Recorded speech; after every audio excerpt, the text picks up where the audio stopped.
What's up, sports fans? Welcome to our very first Lincoln Sports Zone of the school year. I'm Bailey Callahan. And I'm Max Benson. Bailey, aren't you so excited to be anchoring the first show? Absolutely. I love anchoring the Sports Zone. But anyways, let's jump right into our exciting main event. That's right.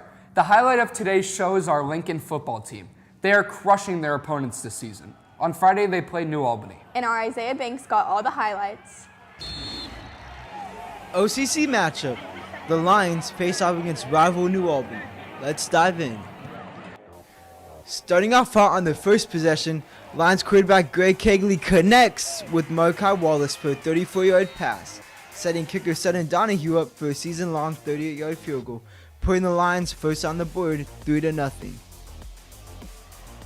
New Albany strikes back with running back Jet Jerwers taking it from about midfield all the way to the end zone for a 44-yard touchdown. New Albany leads 7-3. Next drive, on their own 49, Kegley airs it out and finds Brian Washington Jr. for a 36-yard pass, putting the Lions in the red zone. Second and 4, ball on the 9. Trey Wilson takes a snap and finds a hole right into the end zone. The Lions are now up 10-7. And their dominance continues. With the ball on their 39, Kegley yet again finds Wallace, who takes it all the way for a 61-yard touchdown. 17-7. Now up 24-7 after a 3-yard rushing touchdown from Leon Cummings, Kegley hits J.P. Butler in the end zone for a 50-yard touchdown, capping off the dominant first half. Greg Kegley's pass. The second half is more of the same. Linebacker Jake Burner forces a fumble from Jet Jerwers, and Bradlin Alexander is able to recover it at the New Albany 47.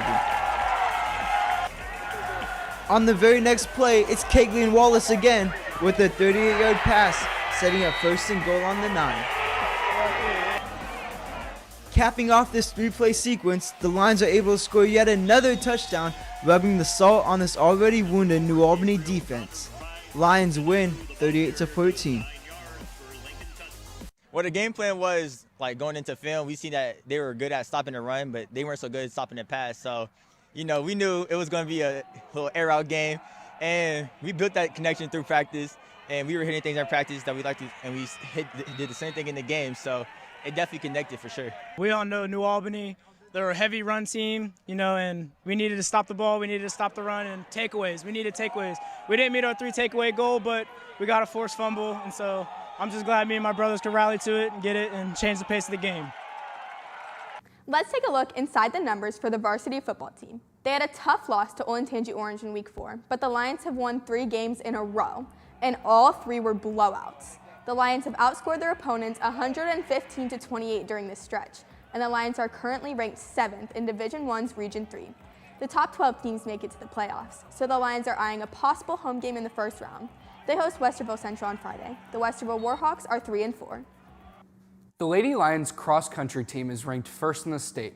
This past weekend, they brought 2 home wins in the varsity and freshman-sophomore race.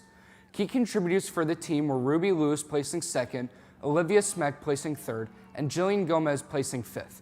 We talked to Jillian Gomez to hear about her personal and team performance and get more insight on the meet. We went to the Eisenhart Thomas Worthington meet. Everybody did amazing. Everybody got such big PRs. I also broke the sophomore record again, so that was really exciting, and varsity came in first. The girls cross country team is beyond excited to sprint into the postseason. With OCCs being this weekend, they have been in preparation and are ready to show off their hard work. The girls have had their eyes set on state since the very beginning of their season. We could all learn something from how this team uses goals to achieve their success. And our Natalie Andrews has the story. 1, 2, 3, go! The girls cross country team has been working really hard all season. They started training over the summer and have been dominating this season. One thing that the girls cross country team focuses on is goal setting. Go into under 21s, break into the 20s. I am excited to see what later on holds in other races. Girls cross country team has been ranked number 1 in the coaches poll for several weeks now and continue to prove why they are number one,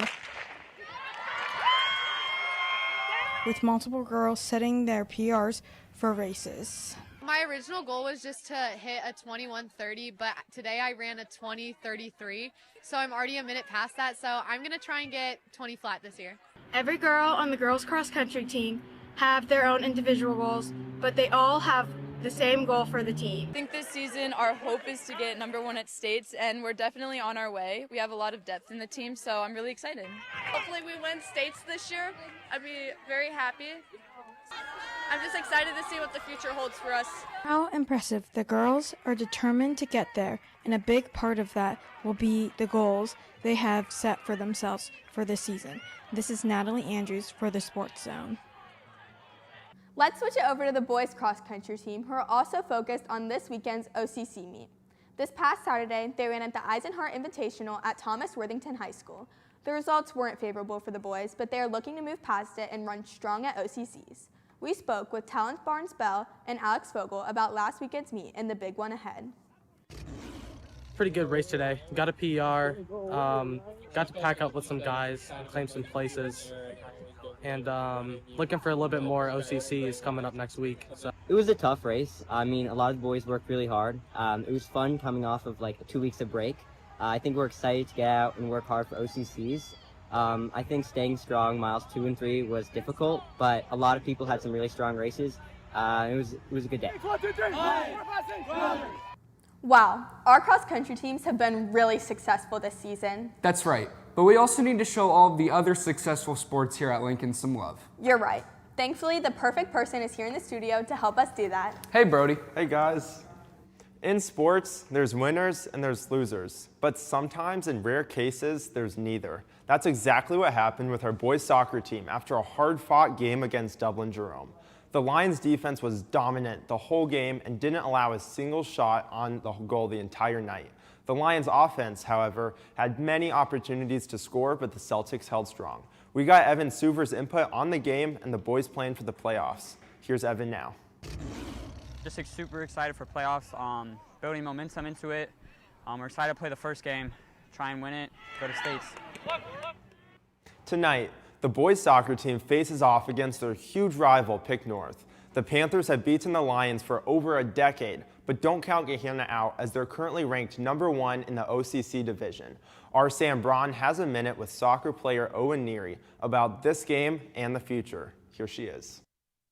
Thanks. The boys varsity soccer team has been dominating all year, with a high winning streak and a recent win against nationally ranked New Albany.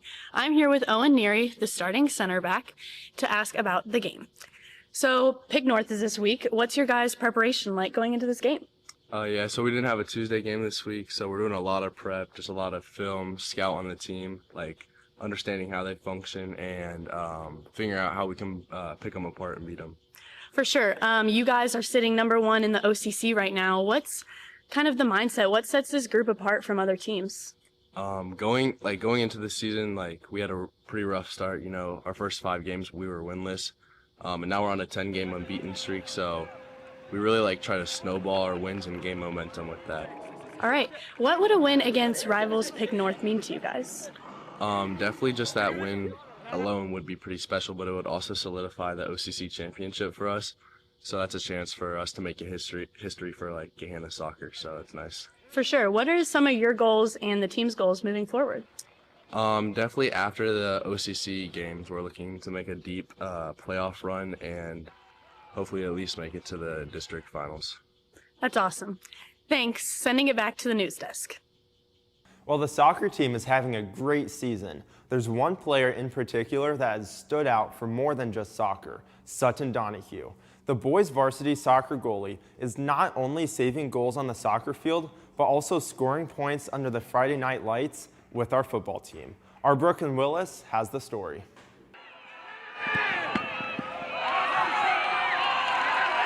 From blocking goals to being under the lights on Friday nights and finding the time to practice, do schoolwork, and maintain a social life can be extremely stressful and time-consuming. But here at Lincoln, two-timing athlete Sutton Donahue does it all. I've been playing soccer since I was 4 back in GSA, so I've been doing it for a long time. It brings me a lot of joy doing both. So after school, I'll head out to the football field and kick for about an hour and a half to 2 hours.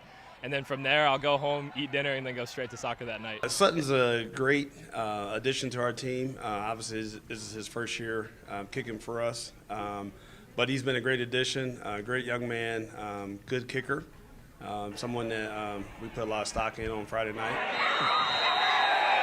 I think the demands of a high school student is a lot, and to be a multi-sport athlete during the same season is a lot, but he seems to handle it well so far. Football and soccer are already tough sports as is, and doing both allows for a wide range of mental and physical skills.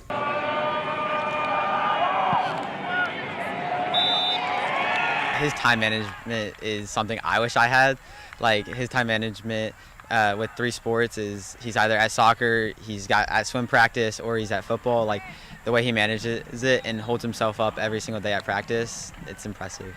Both teammates look up to Sutton because he is an inspiration due to his extreme dedication to his sports and his immaculate time management. I had been kicking on my own after my swim practices out at New Albany for about a year and a half, and I just really thought it was fun, and it was my senior year, so I thought might as well go out and try this. Something new, it was a challenge. So far it's been really fun though. I'm Brooklyn Willis in the zone. Well, that's all I've got. Let's hear about some golf from my favorite people at the news desk. Thanks, Brody.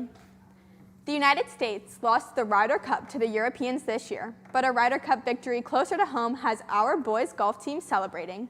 The guys dominated the competition at the Ryder Cup at the Little Turtle Golf Course, placing first. Key contributors were Sergio Yamamoto and Tommy Mercer shooting 6 under par. Close behind, Tyler Worcester and Chase Go shot 5 under par. They won 3 out of 5 matches. This season, the Lions have played very well, finishing 4th in the OCC. Sergio Yamamoto tied the single-match school record with 67 points. Yamamoto, Leo Babkanik, Tommy Mercer, Kyle Kripe, and Carson Hill broke the school record by shooting a .293. Good work, boys. Now we want to catch you up on the girls' golf team, and unfortunately, their season is over. The good news is that the girls hit the course at the Oak Haven Golf Club and placed 4th to qualify for districts. The bad news is that on Monday, the girls placed 11th. Key contributors were Eliza Mercer shooting a 76 and Emma Miser with a 91. We talked to Emma about what keeps her going through tough matches and how she remembers her love for golfing. Golf is such a mental game that no matter how good you can be playing, one missed putt, one bad shot can just hurt you so much mentally, and you're out there for 5+ hours on a golf course, and you can have a horrible round and you can have a great round, and you have to stay in such a good mind space and keep yourself so at ease. And so whenever I had a tough round, it feels like the world is ending and that you want to give up and you want to quit and that you're not good enough, and there's people who you know you can beat who beat you that round. But you just got to keep your head high and know that it's one round and that you just got to keep pushing forward.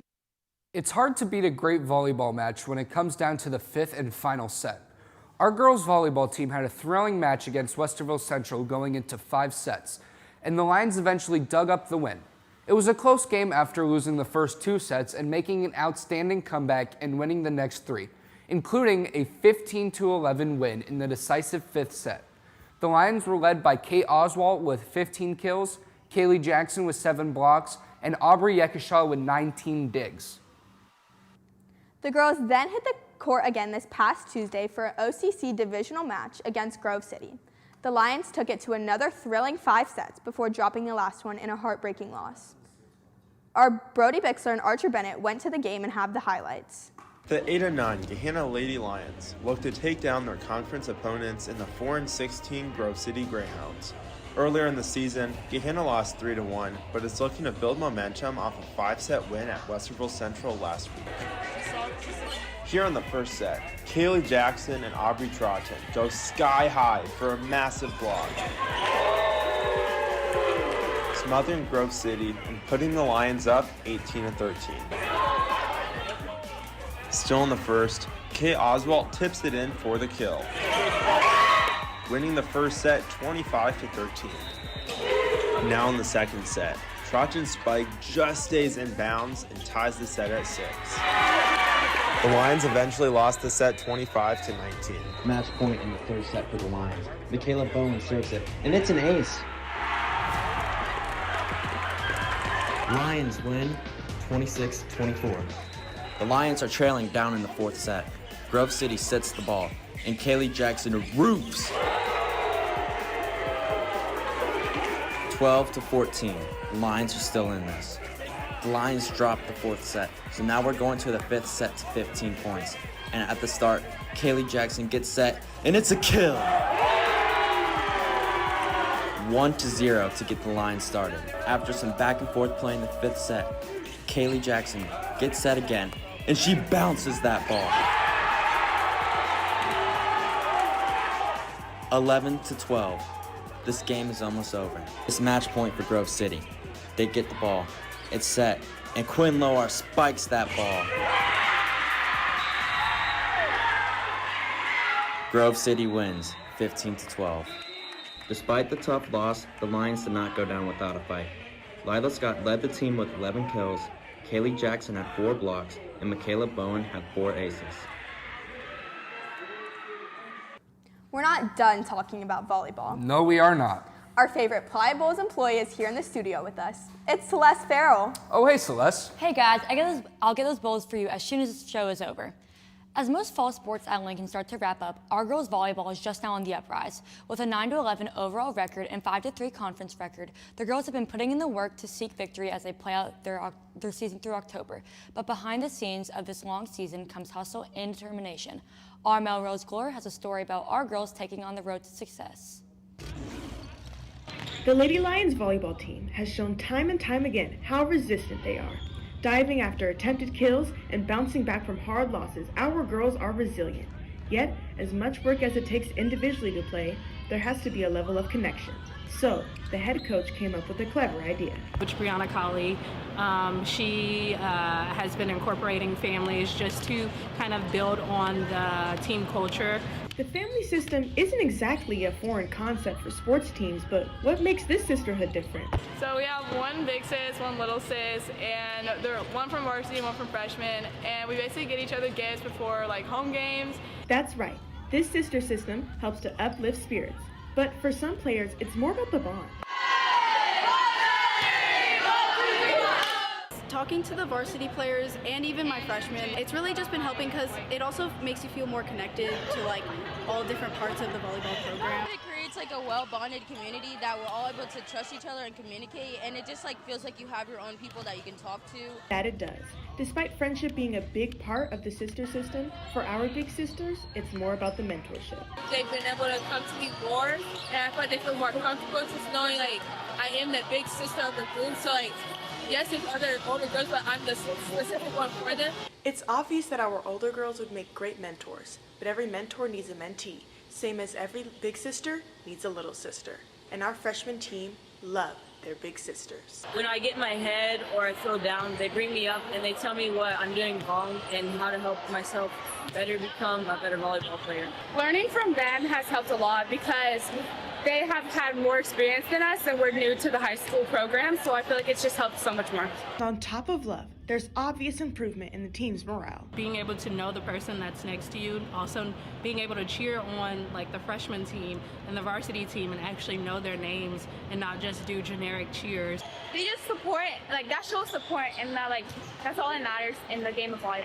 That it does. Big sisters can be annoying at times, but for the Lady Lions volleyball team, they help them grow and learn in more ways than one, as a team and as people. So, the next time that you go to a volleyball game, know that these sisters will always do the loudest for each other. This is Melrose Glory for the Sports Zone. The girls' tennis team season is officially over after both doubles teams qualified and competed, but unfortunately were unable to advance past the district's tournament. This is a season where the girls have so much to be proud of themselves, accomplishing many feats, including breaking the school record and finishing season 20-3. Our Isaiah Banks has a minute with the senior captain to reflect on the season this year. Hey, thanks guys. I'm here with Audrey Go, varsity captain, first single. So Audrey, your season's over. How's it been? It's been really great. We broke the school record this year, and it's just an amazing way to end my season, my senior year. And we just had a really great team this year. We had really great depth, and I think we had so much fun throughout the whole season. So capping off your senior year, obviously you had a great ending the way you wanted. How do you see your future in tennis? What is it like?